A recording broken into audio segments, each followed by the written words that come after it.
Deus nunca cedeu com o peso da sua bagagem. Todas as vezes que você colocou o seu fardo sobre ele, ele nunca arriou as pernas. Deus tem competência e capacidade para te ajudar na sua caminhada. Salmo 46, desse devocional de hoje. Esse salmo ele é presente, esse salmo ele é atual. Esse salmo ele vai falar com a gente aqui, cara. Eu acredito que vocês vão ser de fato tocados por ele aqui. Esse salmo fala, na minha versão, do verso 1 ao 3, Deus é o nosso abrigo seguro e esconderijo, sempre pronto a nos socorrer. Por isso ficamos destemidos diante do desfiladeiro da morte e corajosos diante do mar tempestuoso e do terremoto, diante do ímpeto e do bramido dos oceanos e dos tremores que abalam as montanhas. Esse salmo ele fala a respeito de uma consciência de paz, uma consciência de paz. É como se o mundo todo estivesse desmoronando ao seu redor e ao invés de você pegar os seus esforços e procurar socorro, procurar ajuda, você crê que tudo desmoronará ao seu redor, mas Deus não vai permitir que isso de fato chegue em você. O salmista tem uma palavra parecida no Salmo 91:7. 1000 cairão ao meu lado, 10.000 à minha direita, eu não seria atingido. Ou seja, é um combate onde a mortandade que assola ao meio-dia, por que mortandade que assola ao meio-dia? É onde as pessoas já não têm mais o zelo de esconder a sua maldade. Durante o dia eles estão provocando maldade. E essa mortandade que assolou ao meio-dia, ou seja, as pessoas não têm mais vergonha de produzir o mal, chegou até ele e por conta dessa mortandade 11.000 pessoas morreram. E mesmo assim ele está seguro por Deus. Essa consciência de paz faz com que nossos medos por Deus sejam tratados. Quer ver uma coisa? Quem aqui de nós sentimos medo? Essa é a verdade. Todos nós sentimos medo. Só que os medos eles vão se modificando. Os medos que nós sentimos na infância já não são os mesmos medos de hoje. Quando nós éramos pequenos, tínhamos medo de monstros. Eu lembro que a minha afinada avó Antônia, avó Tonha, ela me fez ter muito medo de lobisomem, cara. E a parte da casa do meu pai, onde ficava ali a horta ali, onde a parte escura, onde não tinha iluminação, de vez em quando eu tinha que subir lá. Só que Deus sabe o medo que eu fazia, que eu tinha no meu coração para poder subir naquele lugar. Quando eu me tornei mais moço, esse medo foi retirado de mim, mas outros medos surgiram em mim. Quando eu era criança, eu tinha medo de ficar no escuro. E eu ficava muito mais seguro quando os meus pais estavam em casa. Depois de grande, eu tenho medo de ficar só, de morrer sozinho. E eu me sinto muito mais seguro com a minha esposa do meu lado. Então, os medos, eles continuam existindo. Só que a configuração, a roupagem, o arquétipo é outro. Eles continuam existindo. Então, nós somos projetados em um mundo que de fato temos medo de algumas circunstâncias. Imaginem só, você que é pai e mãe, saber que existe uma insegurança alimentar dentro da sua casa. Você fica com medo. O que será que meu filho vai comer amanhã no café? O que será que ele vai comer ou vai beber durante o dia? Você que é uma pessoa que vive em um lugar que não tem muita segurança, você tem medo da segurança dos seus filhos. O medo ele é a mesma coisa. Temos medo de uma coisa, temos medo de outras. Só que quando somos adultos, o detalhe é que nós não recorremos a ninguém. Imagina só, a quem você recorre quando você está com medo? Ninguém. Porque para o adulto é vergonhoso compartilhar os medos da sua existência. Entende isso? Já imaginou? É você chegar num lugar, eu vou te falar por experiência, certo? Eu já vi isso acontecer. Você chegar num lugar e falar assim pra galera, você é um cara grande, forte, e isso eu vi acontecer. Um rapaz mais velho que eu na empresa, eu não vou falar o nome dele aqui obviamente, por respeito a ele. Só que eu lembro que ele tinha muito medo de insetos. Então, é um rapaz que tinha medo de insetos. Eu lembro que um dia eu peguei uma cigarra e joguei na cabeça dele.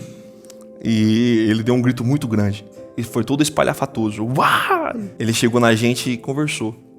E falou assim, não faz mais isso porque eu tenho medo de insetos. Quando a gente ouviu aquilo ali, aí eu era novo, cara. A gente enxergou aquele cara como inferior. Essa é a verdade. A gente olhou e falou assim, esse cara tá muito atrasado. Ele não deveria ter medo de insetos. E a gente riu muito da cara dele. Foi pior do que o grito da cigarra. Querendo ou não, aquilo cria um bloqueio na consciência daquele indivíduo. Porque a partir de agora, ele vai fazer de tudo para esconder os medos que ele sente. Porque se eu tenho medo de cigarra, também tenho medo de ser ridicularizado. Então o que é que eu faço? Eu não compartilho com ninguém os medos que eu tenho. Eu fico na minha. Essa introspecção que existe, esse sufocamento de princípios, de medos, etc., de não recorrer a ninguém, faz com que guardamos em nós coisas horríveis. Salmo 28 fala que o salmista, quando ele guardou as coisas em si, os seus ossos doeram. Ele foi corroído por dentro, porque ser humano nenhum é feito para esconder os seus temores. A gente tem que compartilhar o que a gente sente, cara. Porque todos os seres humanos são dotados de temores. Então, por que é que existe o receio?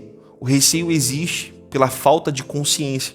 Porque eu não posso ter vergonha de contar os meus temores, porque você também tem temores. A diferença é que existem coisas que eu tenho medo e você não tem medo. A configuração do medo, cara, é exatamente isso. E a chamada de Deus é, no Salmo 46, permita que eu seja o seu refúgio.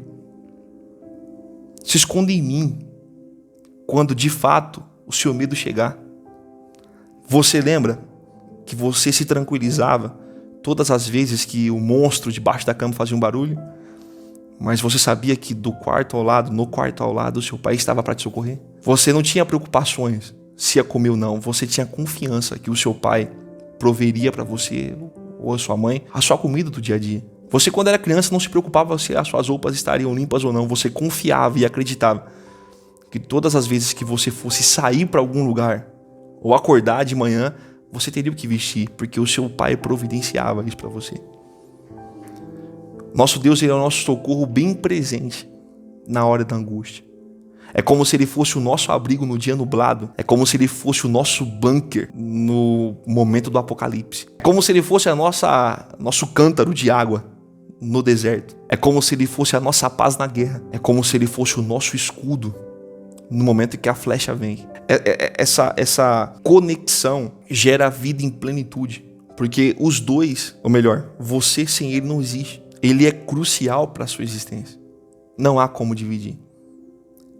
Quando eu entendo isso, eu vivo acima dos meus interesses. O verso do 8 ao 10 diz: abandonem o caos. Abandonem o caos. Olhem para mim, seu Deus Altíssimo, que está acima de política, acima de tudo.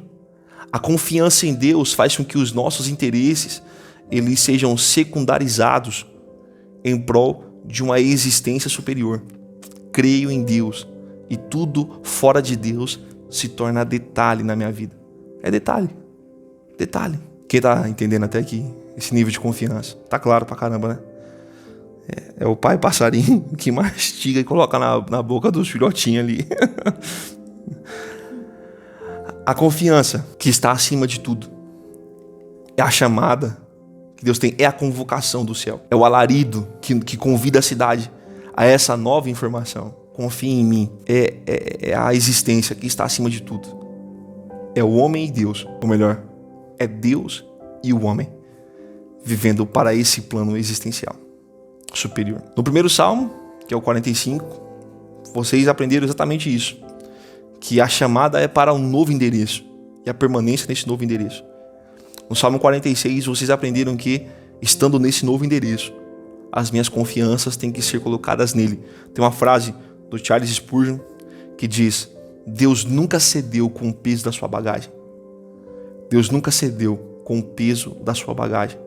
Todas as vezes que você colocou o seu fardo sobre ele, ele nunca arriou as pernas. Deus tem competência e capacidade para te ajudar na sua caminhada. Amém? Vamos fazer uma oração? Pai, o Senhor é digno de toda a honra e de toda a glória para sempre. Amém. O Senhor é o Deus que cuida da gente. O Senhor é o Deus que nos chama para esse grau de existência. Viver em paz e viver em Ti. Abençoe a nossa vida, Pai, sempre, todos os dias. Porque sem o autor da vida, a nossa vida não é vida de fato, é apenas existência. Abençoe a nós, todos que estamos aqui. Em nome de Jesus Cristo. Amém. Amém. Pode encerrar lá.